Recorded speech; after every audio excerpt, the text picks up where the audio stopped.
All right. Welcome, everyone, to another episode of Mon Talks. It is my pleasure to have someone on the show today that is literally going to fill some gaps. Actually, not only fill gaps, but help you to create more gaps because we're filling them with too many things. And so I'm just blessed because I was telling Barbara, our guest is Barbara Hemphill, and she is someone who the Lord has gifted with a knowledge and a wisdom around organization. And so she is creating spaces, not only in physical spaces, but also in emotional and mental spaces and spiritual spaces for us to be able to experience the presence of God.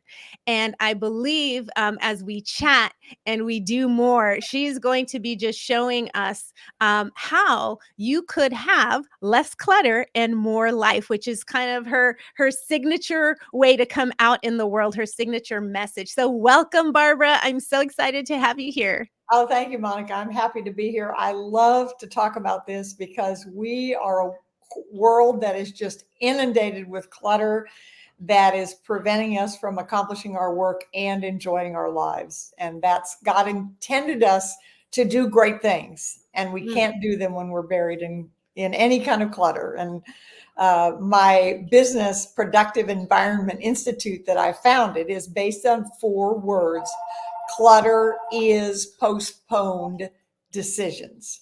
Mm. I learned that from clothes closets. Okay. Clothes closets fill up because you haven't decided whether you're going to lose the 10 pounds to get into that favorite pair of pants again, or it's the pile of papers that have piled up on the kitchen counter that your spouse brought home or your kids brought home, and you go to cook and you can't find, there isn't space, and then that invitation or the directions or whatever are suddenly gone, and you say, okay, today's the day I'm going to clean this up, and you pick up the first piece of paper and look at it and think of any number of reasons why, oh, I can't do this today. And then you pick up the second one and the third one, and before you know it, the pile is on this side of the desk, is on this side of the desk. And then there's email. So, you sit in front of email and you open, close, open, close, open, close. And before you know it, 45 minutes have gone by and nothing has changed except your mood has sunk because you realize how far behind you are. In fact, one of my clients texted me this morning and she said, I just eliminated 100,000 emails from my inbox. Wow. That is amazing. That is amazing. I love it. I love it. Let me tell you why this conversation is going to be so fruitful. Not only I'm being a little bit like this is all for me. So this is a bonus for the rest of you that are listening, but this is definitely for me. In this season, the Lord has been saying to me nonstop, clean house. Oh, wow.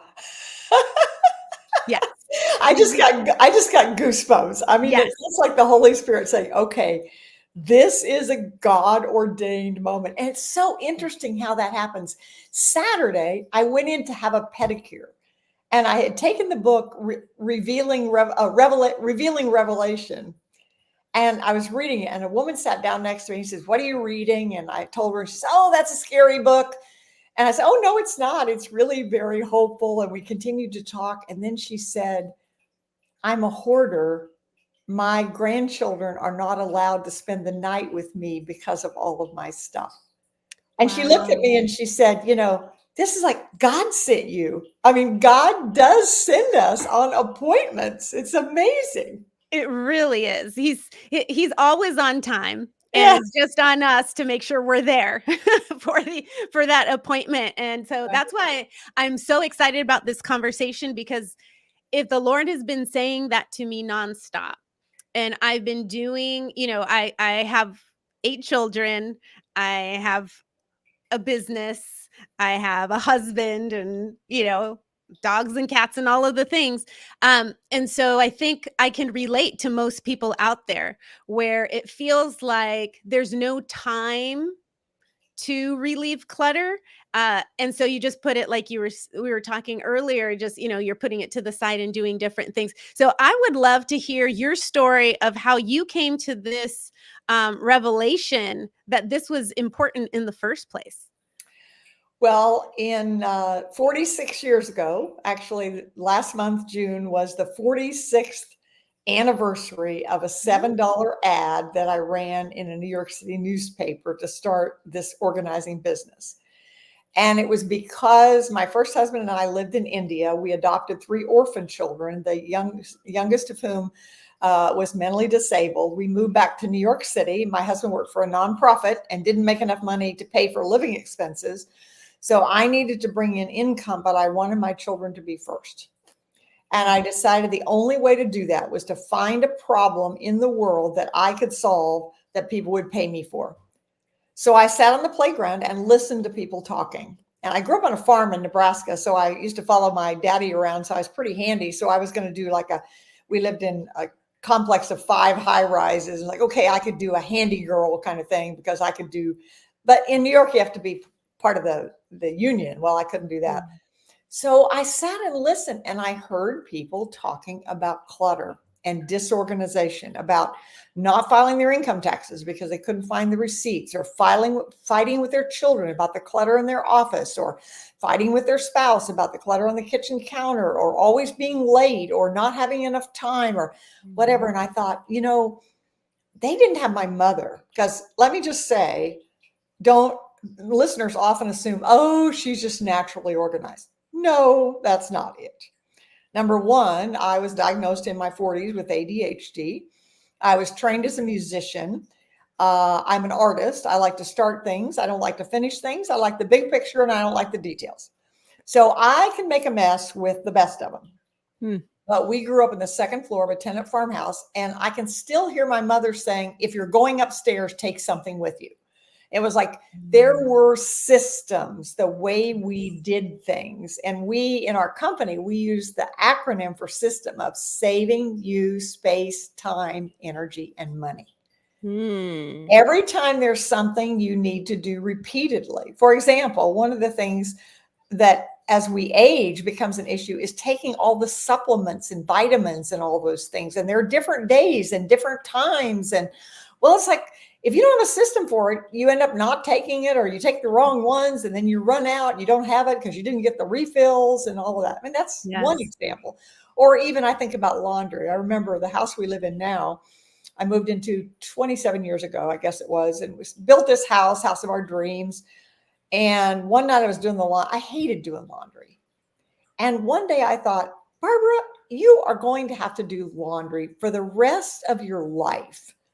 Are you going to, because I was procrastinating. It's like, oh, well, I can wait another day. I don't have to do it today. I can do it another day. And I thought, I don't want to do this. I want to figure out a system for doing laundry. And we have a 5-step process that we use, which is, it starts with state your vision.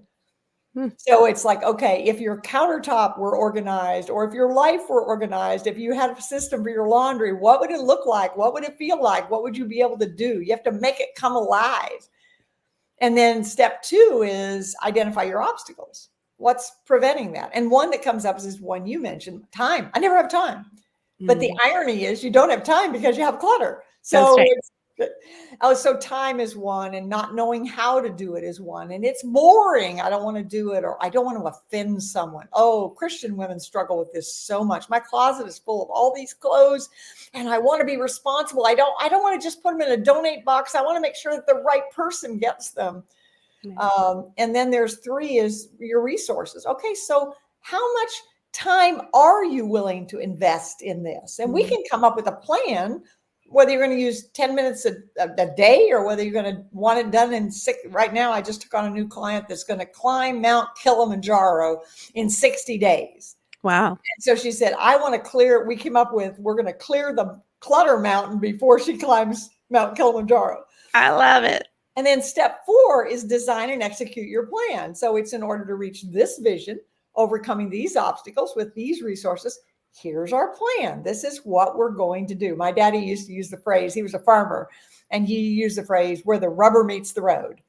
So it's like, here's what we're going to do. And then step 5, which is the one where most people fall off the wagon, and that's sustain your success. Because very few plans work the first time. You know that. I mean, your store, how many times have you changed the system that you've used in your store? Absolutely. And it doesn't mean it was wrong before. It just means things have changed, because things change Mhm. very quickly. But you notice those 5 steps: state your vision, identify your obstacles, commit your resources, design and execute your plan, sustain your success. The Mm. common word is your. Organizing is an art. Mm. And once you have identified your why, then it's the question is, people say, what should I do? And I say, that's the wrong question. The question is, what will you do?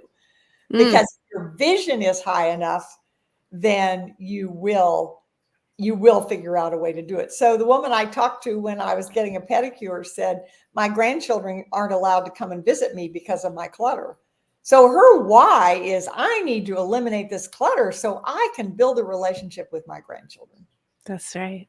Wow. That's amazing. That's amazing. And I can just see it all unfold as you give all the steps. It makes total sense. It makes total sense. Why do you think there is resistance with people to even create systems? Because I know, like, in my life, I could I could testify that I've had the idea, but I've resisted taking the action, even when there was a system. Well, there isn't one answer to that. This is why organizing is an art, because it really, uh, I basically founded the organizing industry. It did not exist. I took $7 out of the grocery money after I heard it was on the playground, and the ad said disorganized. I organize kitchens, files, closets, you name. Call Barbara Hemphill. I got 2 Mm. crank calls from guys trying to pick me up.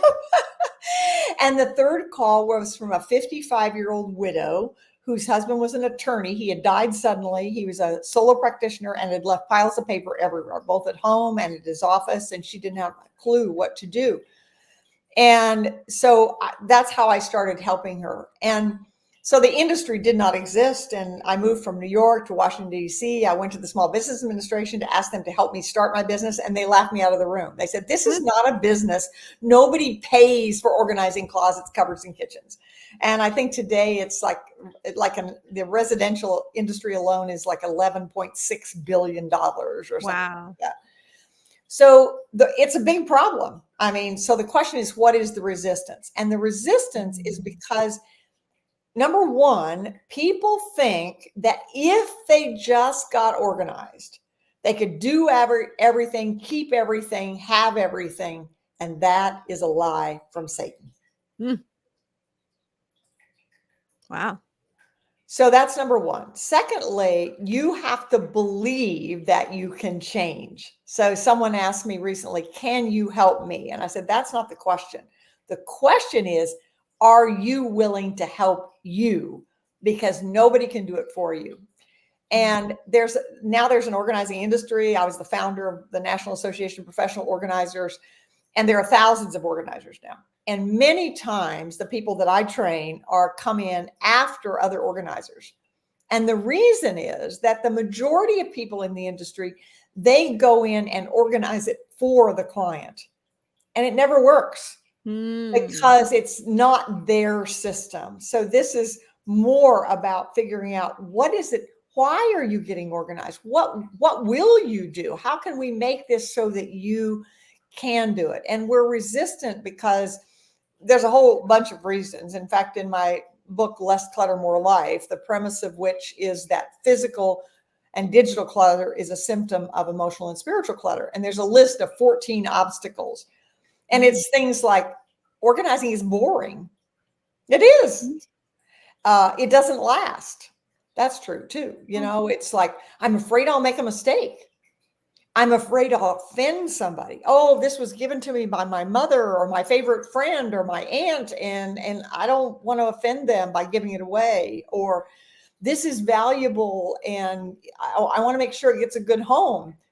And if it doesn't, but it's like, wait a minute, if I'm keeping this in my closet, but I'm not wearing it, That's not good stewardship, Mm. because that clutter could be somebody else's blessing. So there isn't any one answer to why do I resist. And part of what we do working with clients is figure out what that resistance is.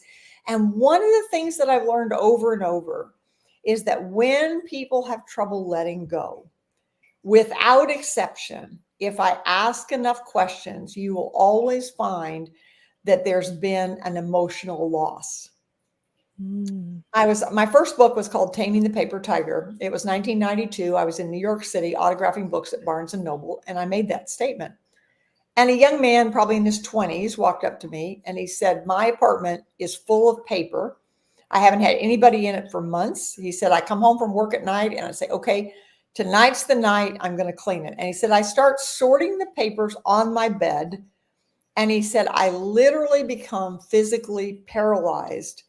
And he said, "Some nights I literally push the papers over and crawl into bed with my papers."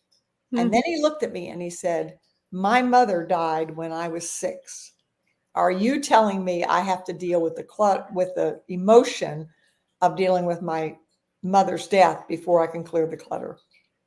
Wow. I said, "Well, I'm not a mental health professional. I can't answer that. But what I can tell you from experience is that if you find someone you trust, probably not a family member, but someone you trust who will help you decide what you want and need to keep." And it's different for everybody. That's the art of it. It doesn't have a right, wrong. And that's why if an organizing consultant comes in and does it for you, then you don't own it. It's not yours. Yeah. So I was speaking to a group of 700 executive women at a university, and I told that story.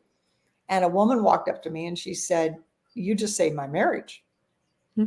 I said, "Wow, that's amazing. What do you mean?"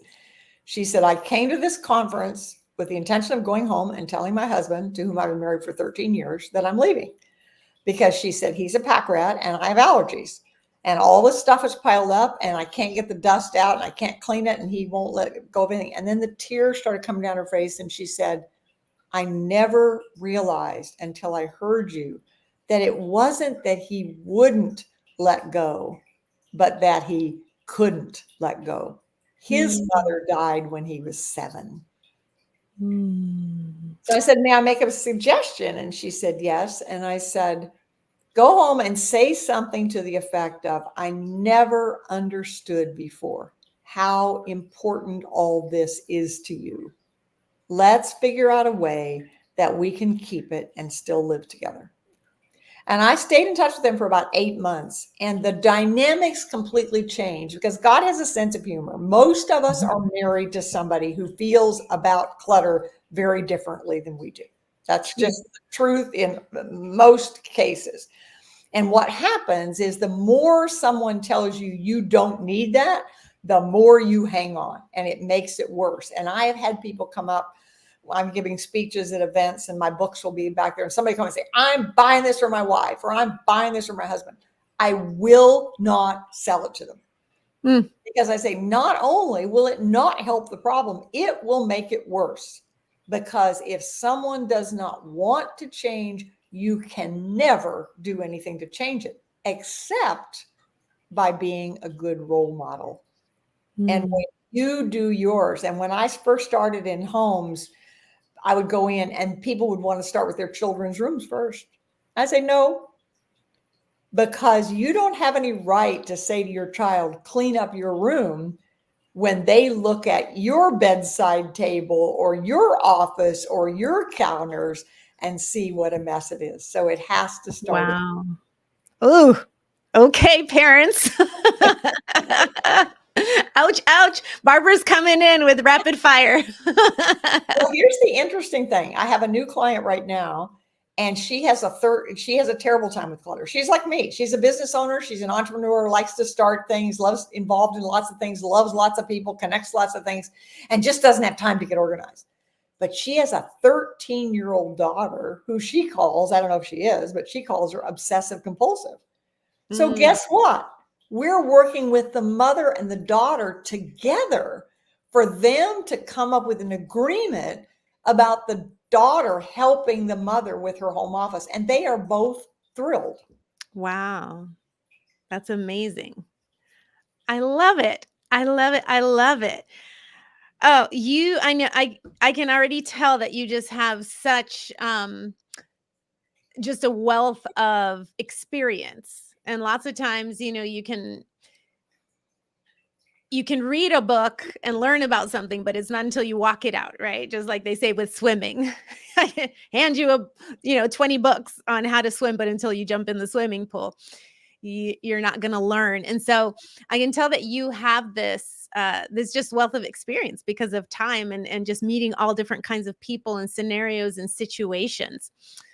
What are some practical ways that we as believers can approach this whole scenario around clutter? Is this something that's like the enemy's using against us? Is this something that the Lord is using to bring out certain aspects of our character that he wants to mold? Like, what is your point of view around this topic and how it relates to faith? Well, I don't think it's the same. The answer isn't the same for every person. Okay. Mm, So it can be an enemy attack. I mean, if you're trying to do something important, the enemy loves to distract you, right? And what does clutter do? Clutter distracts you. So that could be the answer.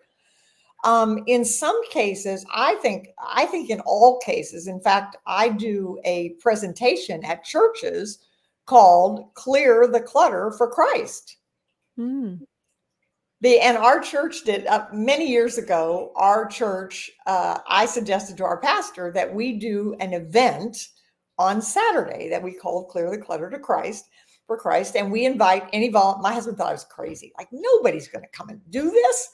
And I said, well, let's just try it. So we fixed food, like we did bagels and coffee, and they came in. And while they were having bagels and coffee, I did a little seminar called Sometimes It Takes an Expert to Take Out the Trash. mm. And then different people were assigned different places.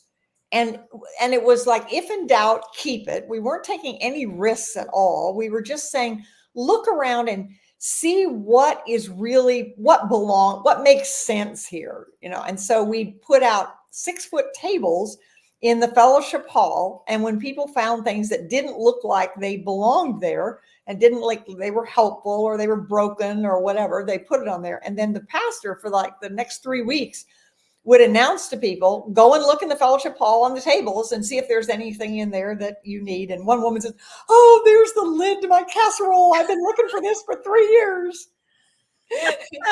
And our pastor is a ventriloquist, and he has a closet, and he put a sign on it that says, this has already been decluttered. Do not. Well, we did that, and it was just amazing what happened. And what the next day, that was on Saturday, and on Sunday, one of the men in the church, I don't even remember who it was now, but he came up to me and says, I do not know what you said yesterday, but my wife came home, went down to the barn, got my pickup truck, backed it up to the bonus room and started loading it. And I said to her, what are you doing?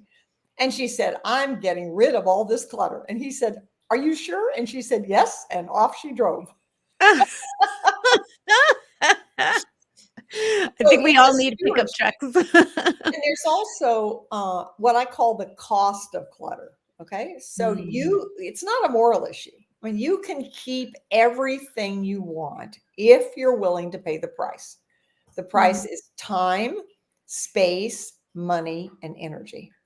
So when we're working with a client, it's never our job to say, oh, you shouldn't keep that. It's our job to help them measure what the cost of clutter is so that they can decide whether that's something they want to do. And an extreme example is I work with businesses, and many years ago, back when we were before the digital age, I had a PR company in Atlanta, and I have a proprietary filing system for papers. You keep the papers, but you index them on the computer. And so she had 35,000 paper files, and it took several days to organize them all. And she had 2 full-time employees that did it. It was one of those rooms with the file cabinets that moved. that was her choice. She was willing to make that investment because of her emotions. I knew what those emotions were, but Mm. she wasn't willing to address them to get through them. And she was Mm. willing to pay that investment. But she, because of the system we put in place, what we call the finding system, even though she had 35,000 files, she was still able to find everything in like 5 seconds. So she used it. So that's part of what we do, is help people figure out what is the cost and is that a price you're willing to pay? And if not, then let's do something about it. Wow. That's incredible. That's incredible. What are some of the most fun breakthrough moments you've experienced? Oh, wow. Um, well, I think the one about the woman backing the truck up. I mean, this is a case of where I didn't even do anything. She did it. I mean, so often, and in fact, many times when I will meet someone new and I'll say, clutter is postponed decisions. And then I'll just stop, and people will I'll give you one of my favorite examples, actually. So this was a woman. I'd known her for several years at networking groups. I would see her. She was in business, and I'd see her, and she'd always say, "Oh, you just die if you saw my office." And everybody says that. It's like, your office. I don't care. It's not my office. It's yours. But I could tell it bothered her. Well, she got a new job. And so I thought, I want to gift her 4 hours of my time to help her organize the office for this home office for her new job. Mm. So I said to her, I'd like to do that. Well, she refused. And I thought, why? I mean, I knew she liked me. It wasn't she didn't like me. I just couldn't figure it out. And finally I said, I'm really curious. Why would you not? She said, well, first of all, I don't want you to see my office. I said, well, I said, I don't need to see it. I said, put it all in boxes or bag and bring it to my office and we'll organize it. Now, Monica, we do probably 80% of what we do virtually. We're never in the people's space at all, which turns out to be a blessing because we learn kinesthetically. So when we're in there doing it for them, then they're not learning. So anyway, I had her she brought her papers to the office, and I showed her my proprietary system, and we started organizing. And about 2 hours into it, she was just ecstatic.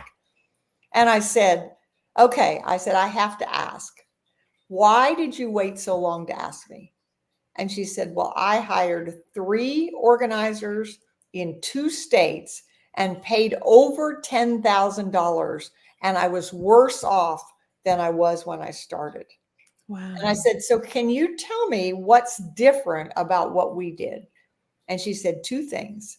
One is, I never realized before that my clutter was postponed decisions. Mm. And secondly, you never said to me, you should do this. You asked me, what are you willing to do? I love that. That's freedom right there. It sounds like freedom. It looks like freedom.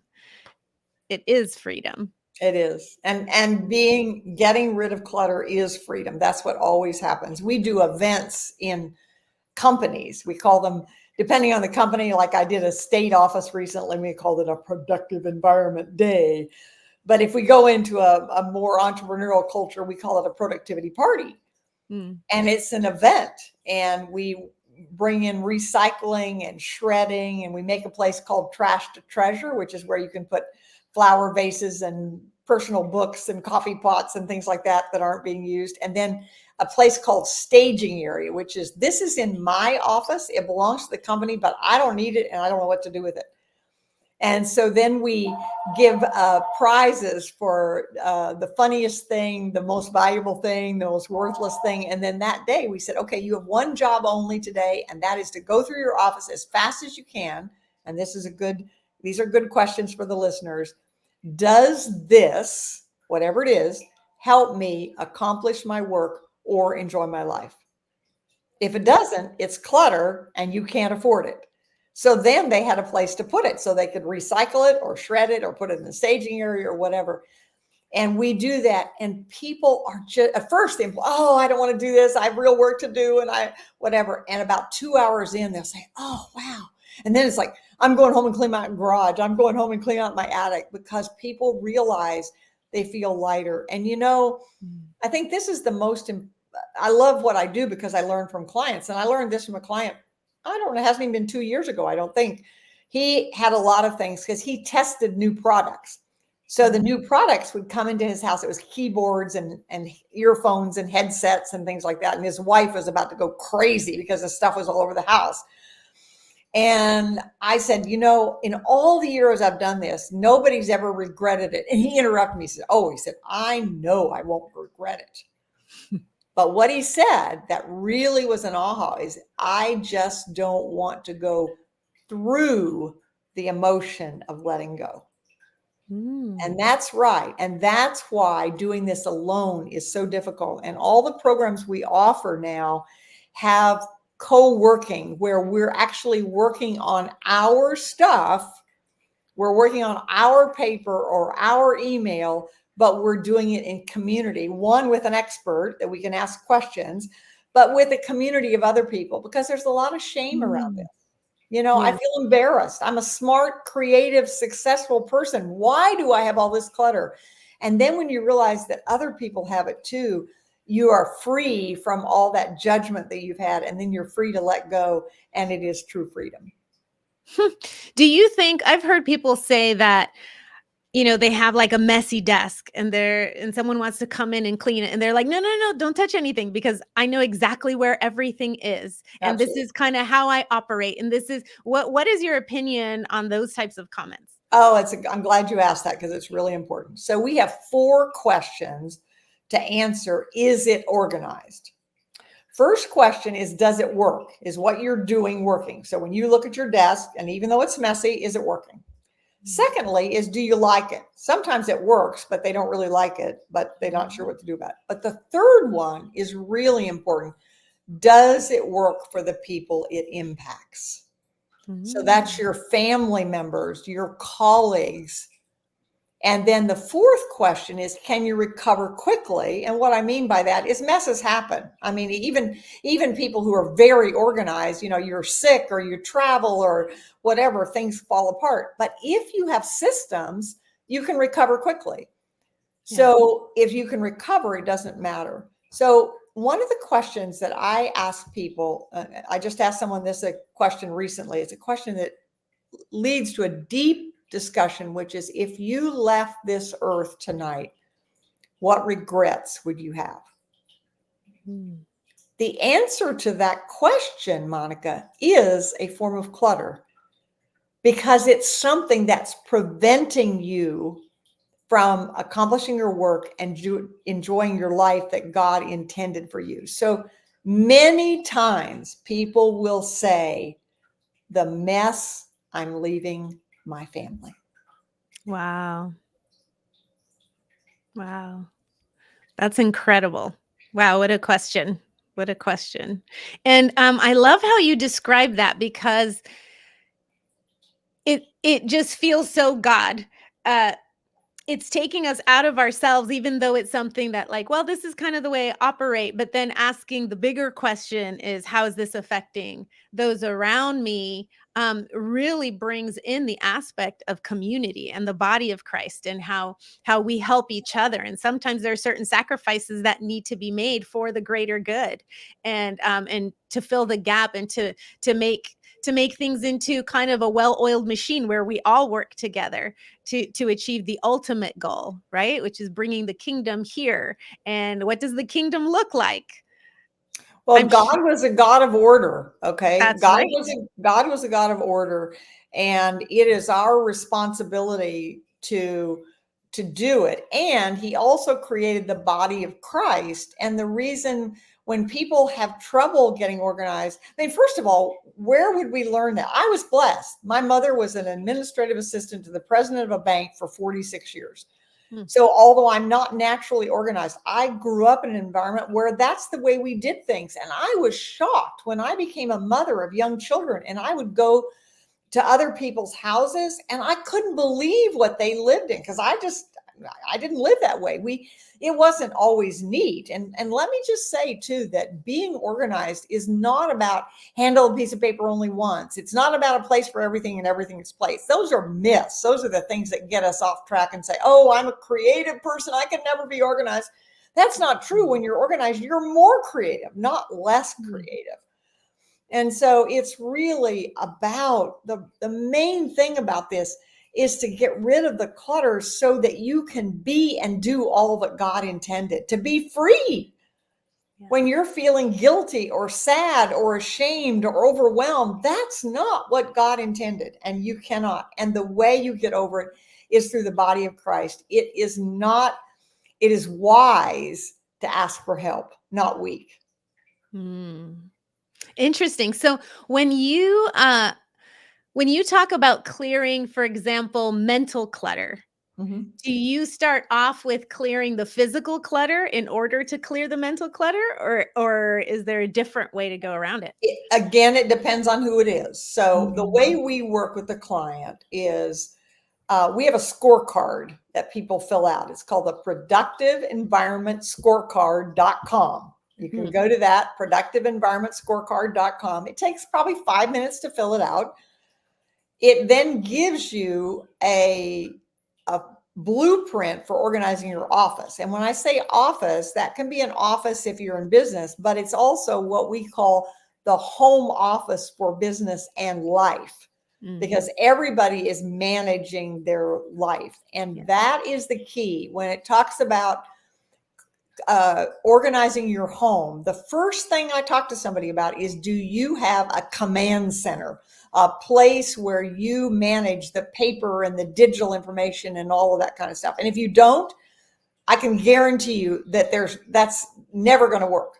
And as long as you are breathing, there's going to be information coming into you. And so it's really important to put systems in place while you're young and your mind is working, and while you can put systems in place and get habits, so the older you get, it still works. And I'll give you a perfect example in my life. My husband's a retired Army colonel, and I figured he'd be very organized. Boy, was I ever shocked when we got married. Well, he had privates to organize him, right? And so I'm the one who does the paper filing, and he owns property. And so there's lots of papers and stuff like that. And he would give me stuff to file. And I mentioned I have a finding system. So he'd give me something to file it, and I'd file it. And a week or a month or sometimes a decade later, we've been married 37 years, he'd say, I gave you such and such to file. And I'd say, oh, yeah, I remember that. Now, and I'm not exaggerating, Monica, he will come and say, I gave you such and such to file, and I will have no recollection of it. But I'll say, well, I don't remember it, but if you gave it to me, I can find it. And I can go into the system, and in seconds, I can produce it. And I don't even remember putting it there. But it's just a habit because the systems are in place. That's incredible. That's like everybody's dream experience to be able to say that. Well, and it's doable. And here's we have some principles that we've used through these 46 years. And one of them is, today's mail is tomorrow's pile. So every time we help someone organize, whether it's your makeup drawer or your jewelry or your mail or your email, it's like the first thing we have to do is stop the problem. Because what most people do to get organized is they go get rid of the old stuff. But while you're getting rid of the old stuff, what's happening? The new is coming in, which means you're never done. And you say, there's no point in this. It never ends. Yeah. So we do exactly the opposite, because 80% of what we keep, we never use anyway. So let's stop the problem. And as it relates to paper, we have something, and digital, we have something called the Magic 6. And we put the Magic 6 in place, and then all the new stuff that comes in, whether it's paper or digital, we know exactly where it goes. We can do that very, very quickly, stop the problem. Then we can go back and deal with the old stuff. Wow. I love it. I love it. There's something so refreshing when you see hope on the horizon, when you see there's a way out, right? And that's kind of how how we look at Jesus, he is the hope of glory. And when I think about just the possibility for myself and other people who I know are listening to this and saying, "Oh my gosh, I need these systems and I need that," like they're checking the box mentally, like, "Yep, I need that. I can identify with that." Something shifts. Something So I shifts. have to tell you, my license plate says Hope Fool. And when people ask me why, I say because I'm a fool for Jesus, and HOPE stands for Help Others Pursue Entrepreneurship, which I've been doing because I train other people to do what I do. But Monica, it also stands for Help Others Pursue Eternity. And our Ooh. clutter is a block to the best we can have in eternity. Oh, wow. I love that. Can you expand on that a little bit? Well, it says when we go to heaven, we'll get crowns of righteousness, right? And the crowns of Mhm. righteousness are related to what we do on this earth. Yes. And when we are clutter on earth, whether that clutter is physical or digital, or whether it's the clutter in our brain that says, I'm too old to do this, or I'm not smart enough to do this, or this would never work, or whatever, that's blocking us from doing. If we have an idea to do something, it's because God had put it there. I mean, we didn't think of it. God put it there. So if God put an idea, and one of my passions is helping people write books, because one of the things that I've seen through the years is women my age, I'm 77, we have kept furniture, china, crystal, silver for our children and our grandchildren. And now what we've discovered is they don't want it. Mm. And that brings up emotional clutter about, okay, what does that say about my life? Does that say that what was important to me isn't really important? Did I waste my life? And so then it's like, Mm. I thought my china, my crystal, my silver was going to be my legacy. But one of the legacies that you might leave your children or grandchildren is your story, because Mm. stories are so important. Yes. And so there's just what's so exciting about this. And the reason people say, when are you going to retire? I said, I'm not retiring, I'm refiring. Woo! Yes. Because where our culture is right now, it is so full of all kinds of clutter. Mm. And it's our job as Christians to be all that God intended us to be. And so if the physical and digital clutter or emotional clutter that we have is preventing us from doing all, that means we're depriving ourselves of the crimes of righteousness we'll get on the other side. Wow. That's beautiful. That's beautiful. I am so inspired right now. I'm so inspired. I am sure that our listeners are inspired as well. And if you could say your legacy, the legacy that you are looking to leave, how would you describe the legacy you want to leave? Well, thanks for asking, because I think it's a really important thing. One thing is the company that I founded, Productive Environment Institute. I founded it because I had taken sales training from Sandler Sales. And he had been dead for 10 years, and we were listening to his cassette tapes. And I thought, okay, that's my business model. I want to create something that when I die, it still exists. And so Productive Environment Institute now exists. And while I participate in it, it's now owned by one of the women that I trained. So if I drop dead tomorrow, all the intellectual property and everything I've created. So that's one legacy. But Mm. the other legacy is I want to give other people hope. I think there's so much hopelessness in the world. And one time I was working with a business coach, and she said, "Why do you do what you do?" And I said, "Because I want to give other people hope." She said, "No, that's what you do, but it's not why." Mm. It took a lot of tears to get to the fact that the reason I want to do that is I tried to commit suicide at age 11, and I was in a mental hospital for depression in my 40s. I spent so much of my life feeling hopeless. I never want anybody else to feel that way. And from what I've learned, what I've walked through, and you know this, Monica, that every single trial that we walk through is so we can help someone else go through it, because we can't help anybody do something that we haven't experienced. And so I've experienced deep depression and lots of hopelessness. And now I am more hopeful. I feel better physically, emotionally, spiritually than I've ever felt in my life. And so the legacy I want to leave is to give other people that hope and to meet them in eternity. Wow. I love it. I love you, and I love this message. Wow, just listening to all of this, not even tapping into all of the resources and your first part of your legacy, even, but just hearing the options, the possibility. You know, our God is a God of possibility, and so we never work with problems. We only work with possibility, and this is one of those, but it's a major one because sometimes you'll have issues that you only experience at home, or you only experience at work, or you only experience in certain, but this is something that actually covers the whole spectrum of our life experience. And so, Everything. That's yeah. exactly right. I worked with a PR firm for a number of years, and they loved working with me because they could take any article in the news and I could figure out a way to equate to what the clutter was that was causing that. You can take the health industry, pharmaceutical industry is a perfect example of that. You can take it in so many different ways. It does. It impacts every single thing in your life, one form of clutter or another.